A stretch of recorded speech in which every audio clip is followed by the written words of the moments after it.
Hello sa inyong lahat! Narito na naman si Mami Essie para mag-share na naman sa inyo ng isang masarap na recipe. Ngayon po ay gagawa tayo ng Vietnamese egg roll. Komplikado lang po yung pangalan, kala nyo mahirap, pero napakadali lang. Pero bago tayo mag-umpisa, kung kayo ay nasa Facebook, don't forget to follow, like, and share. At kung nasa YouTube naman po, wag lang kalimutang mag-subscribe at pindutin ang bell button para lagi kayong updated sa ating mga bagong video. Ngayon, narito po ang ating mga kakailanganing sangkap. Gagamit po tayo ng kalahating kilong pork giniling, kalahating o kabiyak na repolyo. Hiniwa ko lang po yan ng pa-slice na pino. Isang carrots, ganun din po yung aking ginawang paghihiwa, maninipis na pahaba. Dahon ng sibuyas, 4 na sibuyas na kahit po anong kulay ng sibuyas, pwede. Hiniwa ko din po ng pino. Meron po tayo ditong 3 eggs. Pero yung tingnan po natin kung magagamit kong lahat ng 3 itlog. Heto po yung ating sotanghon. 80 grams po ito. Ito po iyon, no? Ganito po. 80 grams po yung aking ginamit. Binabad ko lang po ito ng 5 minutes para po medyo lumambot sa ilang pong tubig na sa ating sagrito. Ayan lang po yan. Gagamit din po tayo ng 4 tablespoon oyster sauce, seasoning powder. Nasa inyo po yan kung anong pampalasa ang gusto nyo. 2 teaspoon pamintang pino, 2 teaspoon asin, at syempre po ang ating lumpia wrapper. Kung wala po kayo nito sa inyong lugar, pwede po yung nasa grocery o yung nasa mall. Okay, ngayon po, umpisahan po natin yung pagtitimpla. Ayan, heto po yung ating binabad na sa tubig na sotanghon. Ating lang pong gupit-gupitin. Ganyan lang po. Ayan. Ito po, regular na tubig lang po yung ating pinagbabaran. Yun lang pong tubig sa gripo. Atin lang pong putol-putulin. Ayan, ganyan lang po. Okay, ngayon, lagay po natin tong ating kalahating kilong giniling. Ayan. Siyempre po itong ating mga gulay. Ayan, sabay-sabay lang po yan.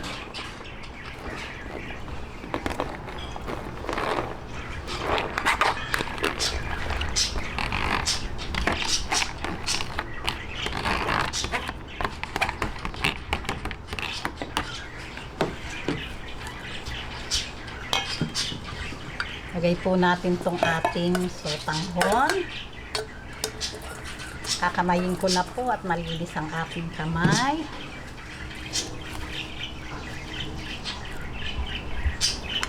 Itong ating mga pampalasa. Itong ating paminta at asin. Itong ating oyster sauce.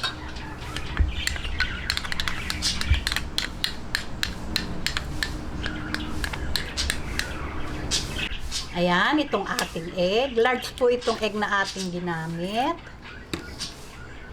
Ayan, sa tansya ko po, okay itong 3 egg.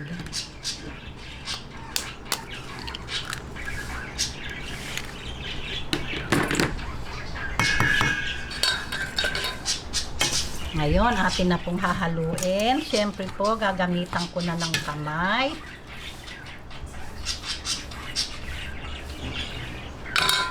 Ayan, atin lang pong haluin hanggang sa mag-mix lahat yung ating inilagay na ingredient. Ayan.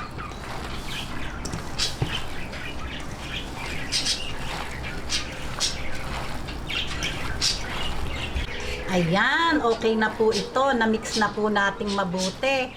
Okay, ngayon uumpisahan na po natin yung pagbabalot. Okay, umpisahan na po natin ang pagbabalot at madali lang din po naman. Para lang tayong nagbabalot din ng Shanghai, medyo nga lang, syempre medyo malaki.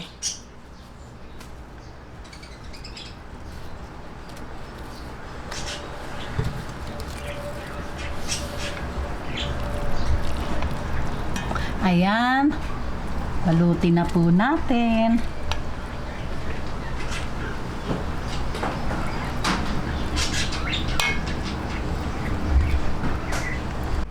Ayan, kung wala po kayong pang sa inyong lugar, walang pambalot na ganito, pwede po yung nabibili sa mga grocery, yun po bang frozen na pambalot. Ayan, isisild lang po natin. Ito pong aking ginamit na pang dikit, ano lang po yan, yung all-purpose harina na nilagyan ko lang po ng tubig. Ayan, ganito lang pong kalalaki yung gagawin nating balot.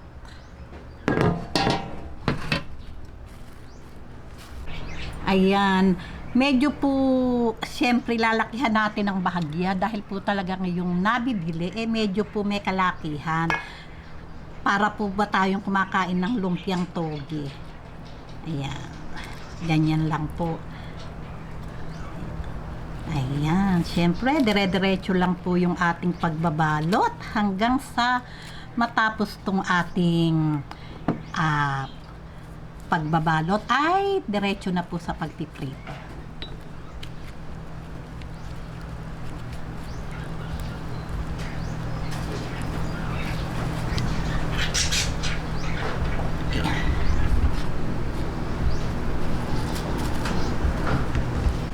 Ayan, heto na po. Hindi ko po nabalot lahat at marami pa pong natira. Okay, ito po muna ang ating piprituhin ngayon.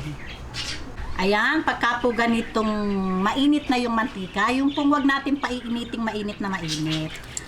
Lagay na po natin. Ang ating pong apoy ay nasa medium to low heat lang po.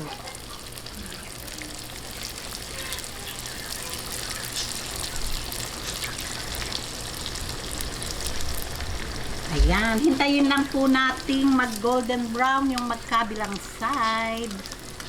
Ayan.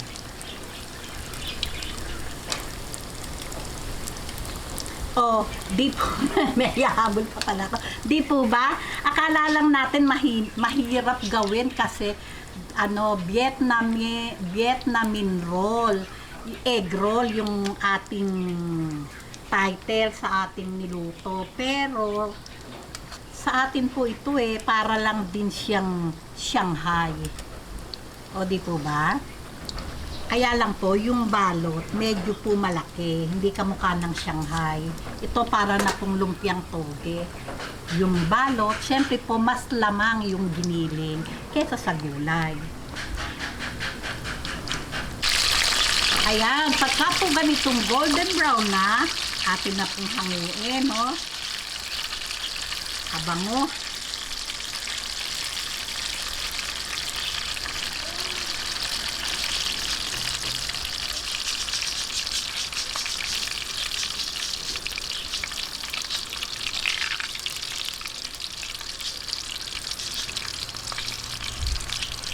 Ayan.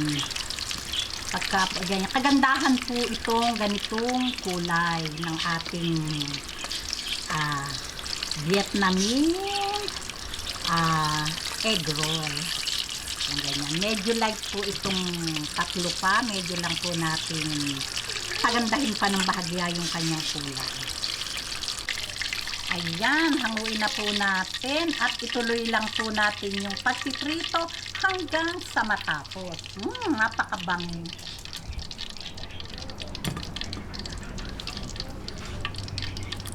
Ayan.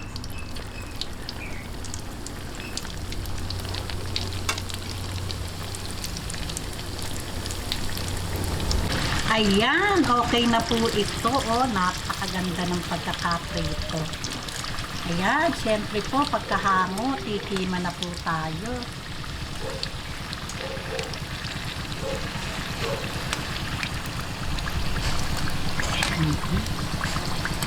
Ayan, ngayon naman po, gagawa po tayo ng partner, syempre na sausawan.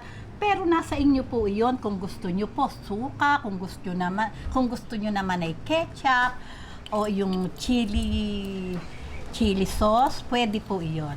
Heto po yung aking titimplahin. Naghiwa po ako ng sili at sibuyas. Nilagyan natin ng 1 teaspoon na sugar, konting paminta, ayan, water, konti lang, mga siguro ay 3 teaspoon. Ayan, kasi po maliit lang naman tong aking pinagtimplahan. Siyempre po, ligyan po natin ng patis. Ayan. At pipigaan po natin siyempre ng lemon. Ito po, oh. Ayan.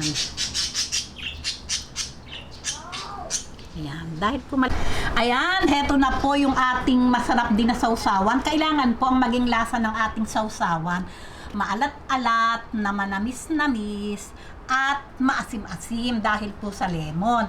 Pero nasa inyo po yun, kahit naman po anong sausawan ay pwede.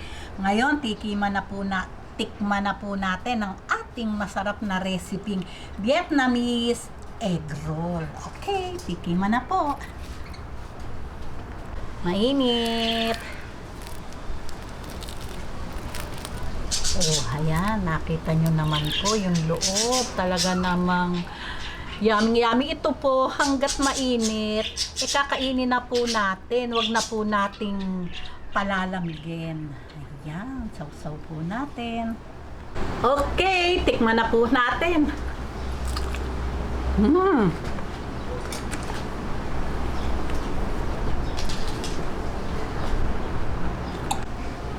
Talaga pong yummy. Napaka-crunchy po sa labas. Siyempre po yung loob, napakasarap. Siyempre po yung sausawan natin, talaga namang masarap. Gawin nyo na po ito at talagang magugustuhan ng inyong pamilya. O di po ba? Simple lang pong gawin at meron na tayong Vietnamese egg roll. Oh, kung Kung nagustuhan nyo ang video na to, wag lang kalimutang mag-likes. And don't forget to share and subscribe. Babush!